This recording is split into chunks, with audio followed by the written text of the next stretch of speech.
Very good morning. আজকে আবার চলে এসেছি আবারও রুটি দিয়ে খাওয়ার নতুন আইটেম নিয়ে। কতদিন আর রুটি আর সাদা আলুর তরকারি খাবেন? আমার ওপর বিশ্বাস করে এটা একবার অবশ্যই ট্রাই করে দেখুন। বেগুন প্রথমে পোড়াতে হবে।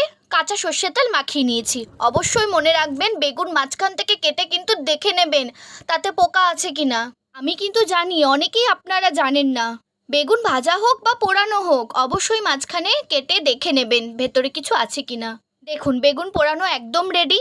50% বেগুন পোড়াবেন, ভালো করে ছাল ছাড়িয়ে নেবেন যাতে পোড়া ভাবটা না লাগে। ও আবার ভাবছেন রেসিপির নাম কি, সে আপনারা দেখতে দেখতেই বুঝে যাবেন। ছাল ছাড়ানো পোড়া বেগুন একটি মিক্সিতে দিয়ে তার মধ্যে কাঁচা লঙ্কা, ধনেপাতা, পেঁয়াজ কুচি আর একটু রসুন কুচি দিয়ে একবার ঘুরিয়ে নেবেন। কড়াই গরম হয়ে এলে তাতে পরিমাণ মতো সর্ষের তেল আর ফোড়ন হিসেবে ব্যবহার করবেন শুকনো লঙ্কা এবং কালো জিরে। হালকা নেড়ে চেড়ে বেটে রাখা বেগুন দিয়ে দেবেন। ওপর থেকে নুন, হলুদ আর স্বাদ ব্যালেন্সের জন্য সামান্য চিনি দিতে কিন্তু ভুলবেন না। ততক্ষণ না সাইড থেকে তেল ছেড়ে আসছে ততক্ষণ অবধি নাড়তে থাকুন। দেখুন আস্তে আস্তে শুকিয়ে আসছে। হয়ে গেছে আমাদের বেগুনের ভর্তা, অথবা বেগুন বাটাও আপনারা বলতে পারেন। শিমেরও এমন একটি রেসিপি দেখিয়েছি, দেখে না থাকলে অবশ্যই গিয়ে চটপট দেখে আসুন বা চটপট বলে ফেলুন রুটি দিয়ে খেতে কেমন লাগছে। লাইক, কমেন্ট, শেয়ার, সাবস্ক্রাইব আর অবশ্যই জানাবেন।